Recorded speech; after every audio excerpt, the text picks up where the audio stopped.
الحمد لله والصلاة والسلام الأتمان الأكملان الأطيبان على رسول الله وعلى آله وصحبه ومن اهتدى بهداه اللهم اغفر لنا ولوالدينا ولمن له حق علينا ولجميع المسلمين. Allah subhanahu wa ta'alaның fәзілі мен Allah subhanahu wa ta'alaның сөзі болған Құран-ы Кәрімнің аяттарынан тәпсірлеп жатыр едік. Мүлк сүресінің тәпсірін өтіп жатқан тұғымбыз. Әлләзи халақа сәб'a самауатин тибақа ма тара фи халқир рахмани мин тафаут фарджи'ил басара хәл тара мин футур. Ол жеті көкті қабат-қабат етіп жаратқан. Сен, ей адам, ол мейірімді Алланың жаратуында бірер кемшілік көрмейсің дейді. Яғни, ол жеті көкті қабат-қабат етіп жаратқан. Сен, ей адам, ол мейірімді Алланың жаратуында бірер кемшілік көрмейсің. Енді көзіңді және көкке қарат, онда бір кемшілік жарықты көрер ме екенсің дейді. Аллах субханаху ва тағала тек қана көктің жаратылысында емес, Аллах субханаху ва тағала аспандар мен жердің жаратылысында ешбір кемшілік көрмейміз. Ешбір кемшілік көрмейміз. Аллах субханаху ва тағаланың жаратқан жаратылыстарының барлығы дәлме-дәл өз орнында, өзінің мақсатымен жаратылғандығын көреміз. Осы жерде Аллах субханаху ва тағала бұдан алдыңғы аяттарда адамның жаратылысына, адамның өмірі мен өліміне сөз қозғап келіп, мына жерде көктің жаратылысы жайлы сөз қозғады. Өйткені адам өзінің жағдайын түсініп, өзінің жағдайын қандай екен білгеннен кейін, көктің жаратылысын бір ойланатын болса, бір көз жүгіртетін болса, өзінің қандай нәзік жаратылыс екендігін түсінеді. Қандай нәзік жаратылыс екендігін түсінеді. Негізі уақыттың өтуімен, заманның келуімен ислам дінінің ақиқат екендігі, адамдардың Аллах субханаху ва тағалаға жақындататын дүниелердің көбеюі көрініс береді. Мысал ретінде қараңызшы. Бұрындары әшейін жаратылыс десе, адам осы айналаны ғана, өзінің аспан, тау, сол сияқты нәрселерді ғана түсінуі мүмкін болған. Ал қазір арнайы микроскоптың көмегімен қарайтын болсақ, неше миллиардтаған бактерияның өзі арзымаған орында өмір кешіп жатқанын көреміз. Кәдімгі тірі жәндіктер оларда. Кәдімгі қозғалыста тұрған тірі жәндіктер. Олардың барлығы дәлме-дәлдікпен қозғалып жатырды. Пайдалы бактерия дейді, пайдасыз бактерия дейді. Мәселен, баршамыз білетін коронавирус бүкіл әлемді әбігерге салды ғой. Соны ғалымдар айтады, бүкіл әлемдегі коронавирустың вирустарын жинап, бүкіл 8 миллиард адамды әбігерге салып, қанша миллиондаған адамның көз жасын құрытып, қанша адамды мына дүниеден алып кеткен коронавирустың бүкіл нелердің бәрін, вирустардың бәрін жинап әкелсең, бір шай қасықтай мөлшерде шықпайды дейді. Бір шай қасық мөлшерде шықпайтын бактерия бүкіл адамзатты, азуын айға білеген адамзатты қалай әбігерге салып қойды. Үлкен алып империялар бүкіл есігін жауып, сыртқы әлемнен өзін оқшаулап ұстауға мәжбүр болды. Соның барлығын жинап келсең, бір қасық, шай қасықтай мәселе шықпайды. Яғни Аллах субханаху ва тағаланың жаратылысы, Аллах субханаху ва тағаланың күш құдірет деген нәрсе осындай нәрсе. Аллах субханаху ва тағала қалайтын болса, қандай күшті болсақ та, қандай мығым болсақ та, көзге көрінбейтін нәрсемен біздің тірлігімізді, мәселеміз шешіп қою мүмкін. Аллах субханаху ва тағала қарайтын болса, көзге көрінбейтін нәрсемен ақ біздің жағдайымызды мәлім мүшкіл қылып қою мүмкін. Немесе арнайы телескоптардың көмегімен көретін сондай үлкен аспан денелерін қарайшы. Біз мынау құс жолы деген галактикада өмір сүреміз. Құс жолы деген галактикада 250 миллиардтан көп жұлдыз бар дейді. Бір ғана галактикада. Аспан әлемінде біз санасақ санына жете алмайтын галактикалар бар. Олардағы жұлдыздарды өзіміз енді есептей берейік. Қандай үлкен әлем, қандай үлкен кеңістік. Осының барлығын жаратқан жаратушының құдіретінің шексіздігін адам ойланбай қойылмайды. Мәселен, пайғамбар саллаллаху алейхи вассалам бір хадис айтты да, мынау деді 7 қабат аспан деді. 7 қабат аспан деді. Аллах субханаху ва тағаланың күрсісінің алдында деді, үлкен бір сахарада, үлкен бір ен далаға тасталған аттың тақасы бар ғой, аттың аяғына қоятын тақасы. Сондай қалай кішкентай болып қалса, 7 қабат көк Алланың күрсісінің алдында сондай кішкентай болып қалады деді. Алланың аршысының алдында күрсі дәл сондай кішкентай болып қалады деді. Ол кезде адамдар сол нәрсені түсінбестен, яки болмаса сол нәрсені бір толықтай елестете алмауы мүмкін еді. Қазір біліп отырмыз, мынау 250 біздің жаңа құс жолы галактикасының ішіндегі ең кішкентай жұлдыз күн да. Күн бізден қанша миллион километр арақашықта тұрып, бізге нұр беріп отыр да. Жер планетасына нұр беріп отыр. Бізден алдын орналасқан екі планетада мүмкін жер емес өмір сүру. Неге? Өйткені өртеп жіберетіндей қатты ыстық болып жатыр да. Қандай алыстан бізге нұр беріп отыр да күн. 250 миллиардтан аса. Осыдай шексіздікті жаратқан Аллах субханаху ва тағала. Осы аспандағы бүкіл нәрсенің бәрін жинап келген кезде Алла тағаланың күрсі деген жаратылысының алдында үлкен сахарада аттың тағасы қалай кішкентай болып қалса, тура солай кішкентай болып қалады деп жатады пайғамбар саллаллаху алейхи вассалам. Оны сол кездегі ғалымдар, сол кездегі адамдар елестете алмаған болуы мүмкін, бірақ қазір аспандағы шексіздікті көрген біздер елестетуіміз оңай емес пе? Не үшін Аллах субханаху ва тағала осындай мысалдарды алып келіп жатыр? Мына біз осы мәселен Астана халқы әсіресе мына Қансонарда шығады бүркітші аңға демекші, Қансонарды біз жақсы білеміз. Қансонар білесіздер ғой? Жаңағы ең бірінші қар жауған кезде қардың бетіне әртүрлі жан-жануарлардың ізі қалады да, аңшылар соның артынан жүреді. Ай мына жерден түлкі кетіп тұрып, сол түлкінің артынан барады. Ай мына жерден қасқыр кетіп тұрып, қасқыр керек, қасқырына барады. Ай мына жерден қоян кетіп тұрып, қоян керек, қоянның артынан барады да. Ана жануардың басқан ізінен сол жануардың сол жерден жүріп өткен мәлім болады. Бірақ мынандай көркем адамзат, мынандай көркем әлем, мынандай үлкен аспандар қалай оның бір жаратқан жаратушысы бар екендігіне меңземейді. Болмау мүмкін емес те жаратушының бұндай үлкен әлемдіктерде. Кейін Аллах субханаху ва тағала «Мә тара фи халқир рахман» деп жатыр. Ол мейірімді Алланың деп жатыр да. Мейірімді, рахман деген мейірімді деген сипатын алып жатыр. Аллах субханаху ва тағаланың 99 есімі бар, білеміз. Солардың ішінде жаратушы, мейірімді Алланың жаратқан жаратылыстарында кемшілік көрмейсің деп, дәл мейірімді Алланың мейірімді деген сипатын бұл жерде зікір етуінде де үлкен бір даналық бар. Неге? Өйткені Аллах субханаху ва тағала мына әлемді асқан бір адамзатқа бір мейіріммен жаратқан көрініп тұрады да. Барлық нәрсе адамзаттың бір оңтайлы, оңай өмір сүру үшін екен көрініп тұрады. Әйтпесе мына көзімізді қараңызшы, көзіміздің сыртынан қаспен Аллах субханаху ва тағала қорғап қойды. Мына шекемізден тер аққан кезде ол тер тіке былай көзге түспесін деп мына жерге қас қойды, кірпікпен қорғап қойды мәселен да.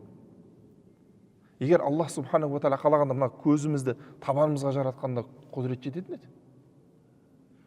Күнде шаңға батып, күнде көзімізді сүрте алмастан, сол кішкентай кезімізде көзіміз соқыр болып кететін бетті. Яки болмаса бауыр дейміз ба, бүйрек дейміз ба, жүрек дейміз ба, ішкі құрылыстарымыздың барлығының орналасуы, дәлме-дәлдігі қандай Аллах субханаху ва тағаланың бізге мейірімді екендігін білдіреді. Айналамыздағы бүкіл ауа деген нығметті қараңызшы. Мына адамзаттың адамзат болып жүруіне ең керекті нығмет бұл ауа екенін бәршамыз білеміз. Кеше коронавирустың кезінде оның бүкіл адамзат түсінді де, ең ұлы нығмет бір жұтым ауа екендігін. Рахаттанып, бұлай терең ауаны алып, барлық өкпеңмен ауаны жұта алу өте үлкен нығмет екенін түсіндік та. Ал егер соны Аллах субханаху ва тағала тегін қылмастан сататын қылып қоятындай, сататындай бір жағдайда, бір адамға ұсталынатындай болғанда, қазір ауаны сатып ала алатын ба едік мәселен? Егер ауаны сату мүмкіншілігі болғанда сататын еді. Жоқ, Аллах субханаху ва тағала тегін қойды. Мына миымызға кислород барып тұрмайтын болса, өкпемізге, әрбір дене ағза мүшемізге кислород, жаңа ауа барып тұрмайтын болса, ол өлетіндігін бәршамыз білеміз. Мұрыннан демалған кезде тікелей бүкіл мына басымызға, мұрнымызға барлығына кислород жаңағы ауаның несі баратындығын баршамыз білеміз.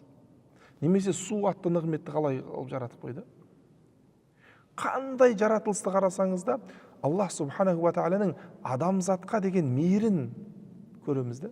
Адамзатқа деген қаншалықты мейірлі екендігін осы жерден көреміз. Сондықтан да Аллах субханаху ва тағала өзін жаңағы Рахман есімін осы жерде зікір етіп жатыр.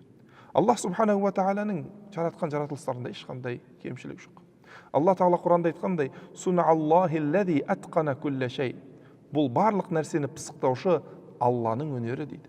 Басқа бір аятта Аллах субханаху ва тағала "Аллази ахсана кулля шейин халақах" дейді. Ол барлық нәрсені көркем етіп жаратушы дейді Аллах субханаху ва тағала. Барлық нәрсені, қандай нәрсе болмасын, кемшілігі жоқ та.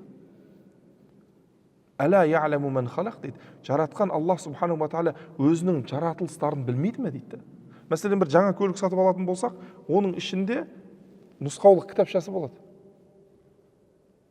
Ешкім жаңа көлікті сатып алғаннан кейін нұсқаулық кітапшаны, мынаны айта береді, далбасала береді, мен мынадан жақсы білемін деп айтпайды. Неге? Өйткені соны құрастырған механик, сен қандай мықты механик болсаң да ол сенен жақсы білетінін мойындайсың да. Ол біледі қай жерде қандай түймешесі жанатын болса, қандай несі жанып қалатын болса, қандай несі болатын болса, қай жерде несі бар, барлығын біледі, соған нұсқаулығына кіргізіп қояды. Аллах субханаху ва тағала бізге ненің керек екенін, ненің керек емес екенін біледі, сол үшін бізге нұсқаулық кітап Құран кәрімді түсірді.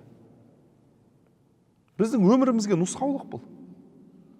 Құран кәрімнің ұлылығын, оның үкімдерінің ұлылығымен ақ білсек болады да. Құран кәрімдегі кез келген тыйымға келіңіз. Кез келгенмен адаммен бәстесуге болады. Құран кәрімдегі ешбір тыйым адамзаттың пайдалы болған, адамзатқа пайдалы нәрсені Құранда тыйғанын көрмейсіз. Не нәрсені тыятын болса, демек ол жерде адамзаттың бір зияны бар. Осының өзіне зиян бар. Ақыретті мақұл қоя тұрайық. Осы дүниенің өзіне зиян бар. Құмар ойнау деді, арақ шарап деді, өсімқорлық деді. Қайсысын алып қарсаңыз, адамзаттың өзіне зияны бар. Ал қандай бұйрығын алып келетін болсаңыз, адамзаттың бірінші осы дүниесінің өзінде оңтайлы өмір сүруіне пайдалы екендігін көреміз. Ата-анаға жақсылық жаса деді. Ата-анаға жақсылық жасау кеміп баратқан замандарда өмір сүрген кезде, әсіресе осындай замандарда өмір сүрген кезде, өзіміз Құраннан нәр алып, бала шағамызды Құраннан нәр алдыруға біз мұқтажбыз негізі. Өйткені адамдар ата-ана деген бір сыйлы дүние екендігін ұмыта бастаған заманда өмір сүріп жатырмыз. Пайғамбар саллаллаху алейхи уассалам айтты да, қияметтің белгілерінен бір белгісі деді, ана өзінің есін туады деді. Қазір ана өзінің есін туады десе, осы жерде отырғандарымыздың барлығымыз түсініп отырмыз. Анасына бұйрық беретін бала екендігін бәріміз солай түсініп отырмыз да. Ал осыған шарх жазған, түсініктеме жазған ғалымдардың жазбаларына қарасаңыз, бірде біреуі анасына бұйрық беретін бала демеген да. Неге? Ол заманда анасына ожырайып қарайтын, анасына бұйрық беріп сөйлейтін, анасына көргенсіздік қылатын бала жоқ еді ол замандарда. Ол замандарда жоқ еді ондай балдар. Бірақ мына заманда сол нәрсенің пайда болып жатқанын көріп жатырмыз. Сондықтан да біздер бала шағамыздың тәрбиесі дұрыс болсын десек, Құран үйреткеніміз жөн болады. Ол Құран ішіне түсетін болса, ол ертең бір күн емес бір күн бала шағаны алып шығады. Енді осы жерде аспандар 7 қабат көк дегенде, бірінің үстіне бірі 7 қабат көк дегенде нені түсінеміз десе, қазіргі замандағы кейбір ғалымдар мынандай бір тұжырымдамаларды айтқан. Мына жер секілді планеталар ма деген сияқты тұжырымдамаларды айтқан. Жаңағына планеталар бар ғой, Меркурий, Шолпан, Марс, Юпитер, Сатурн сияқты, Уран сияқты планеталар бар ғой. Sonra жер секілді бірдей айналатын, жаңағы күн жүйесінде жүрген басқа да бізден өзге 7 планета бар ғой. Сол 7 планета ма деп түсіндірген осы заманғы ғалымдар бар. Бірақ бұрынғы жаңағы осы заманнан ілгері ғалымдардың тұжырымдамаларына қарайтын болсаңыз, мына жерді қоршап тұрған 7 аспан бар дейді. Мынау біз көріп жатқан жұлдыздардың барлығы кейбір ғалымдардың тұжырымдамасы бойынша дүние аспанында дейді. Қараңызшы. Дүние аспанында дейді. Дүние аспан деген осы бізге жер планетасына ең жақын аспанда дейді. Жер планетасына ең жақын аспанда орналасқан дейді мынаның барлығы. Өзіңіз ойлай беріңіз. Ал оның үстіндегі 7 қабат аспанды қандай екендігін. Жаңа айттық қой, тек қана құс жолы деген галактиканың өзінде 250 миллиардтан аса жұлдыз бар. Сол жұлдыздардың ең кішкентайы күн деп жатырмыз. Біз санап санына жете алмайтын көп галактикалар бар. Бұның барлығын дүние аспанында дейді. Оның үстіндегі тағы 6 қабат аспан, одан да үлкен, неше есе үлкен болған күрсі, одан да үлкен болған аршының шексіздігін енді өзіміз ойлай берейік те, осы арқылы Аллах субханаху ва тағаланың қандай ұлы құдіретке екендігін түсінеміз де, ойланатын болсақ. Негізі ғалымдарымыз дұрысы осы дейді, хадистер бойынша дұрысы осы дейді. Жаңа бірінші аспан тұрады, сосын бірінші аспан, екінші аспан, үшінші аспан осылай, бірінің үсті бір осылай қоршалған дейді да, осылай жерді, жан-жағынан. Сондықтан да мәселен жерді домалақ дейтін болсақ, барлық жағынан аспанға, басы аспанға қарап тұратын, аяғы жерге қарап тұратындай қылып, сондай бір жағдаймен жасап қойған да Аллах субханаху ва тағала. Оған қандай дәлел бар десек, Бухариде, Муслимде келетін хадис бар ғой, соның жаңағы Исра және Ми'раж хадисінде пайғамбар саллаллаху алейхи вассалам бірінші аспанға көтеріледі, бірінші аспанға барып Адам алейхиссаламды көреді, екінші аспанға көтеріледі, сосын екінші алейхиссаламда Иса және Яхия алейхиссаламды көреді, үшінші аспанға көтеріледі, үшінші аспанда Жүсіп пайғамбарды көреді, төртінші аспанға көтеріледі, төртінші аспанда Идрис пайғамбарды көреді, бесінші аспанға көтеріледі, бесінші аспанда Харун пайғамбарды көреді, алтыншы аспанға көтеріледі, алтыншы аспанда Муса алейхиссаламды көреді, жетінші аспанға көтеріледі, жетінші аспанда Ибрахим алейхиссаламды көреді.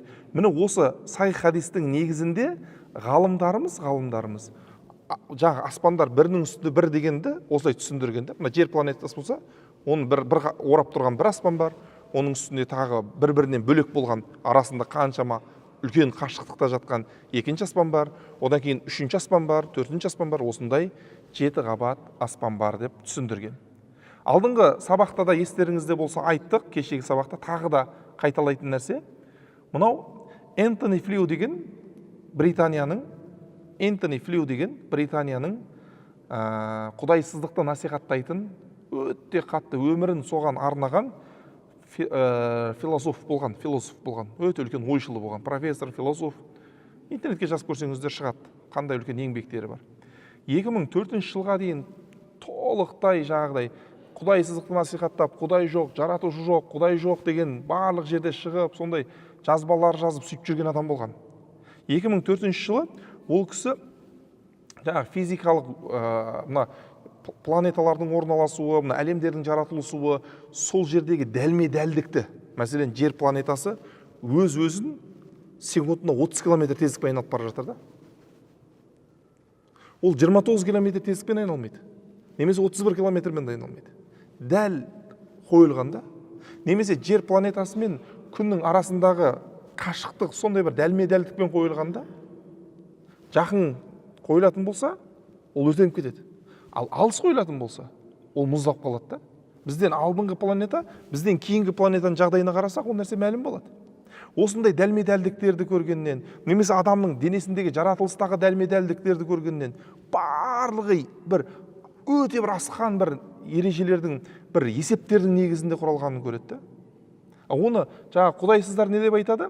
Оның барлығы кездейсоқ, табиғат өзі кездейсоқ, жаңағы бактериялардың бір-бірімен ұрылысып, не қылып, кездейсоқ пайда болған деп айтады да оны. Ол кісі айтады, жаңағы кісі, There is a God деген кітабы бар, ол кісінің жазған. Сол кітабында айтады, мынанша дәлме-дәлдіктердің барлығы дейді, кездейсоқ болу мүмкін емес дейді.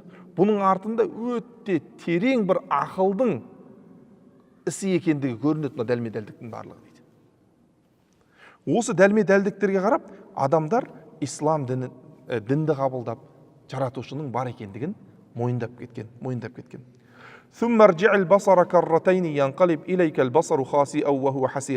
Сосын көзіңді қайта-қайта көкке қарады. Көзің саған шаршап күштен тайған халде қайтады. Бірақ Алла тағала жаратқан көктерден айып кемшілік таппайды дейді. Осы жерде қайта-қайта көкке қарады деген сөзді имам Матурidi рахималлаху тағала Тәуилат ахли сүнна деген кітабында 4 түрлі көзқараспен түсіндірген. Біріншісі, өте көп қара. Аспанға 100 рет қара керек болса, миллион рет қара. Аспаннан ешқандай кемшілік таппайсың. Тек аспан емес, Алла Тағаланың кез келген жаратылысына қараңыз. Ешбір кемшілік таппаймыз.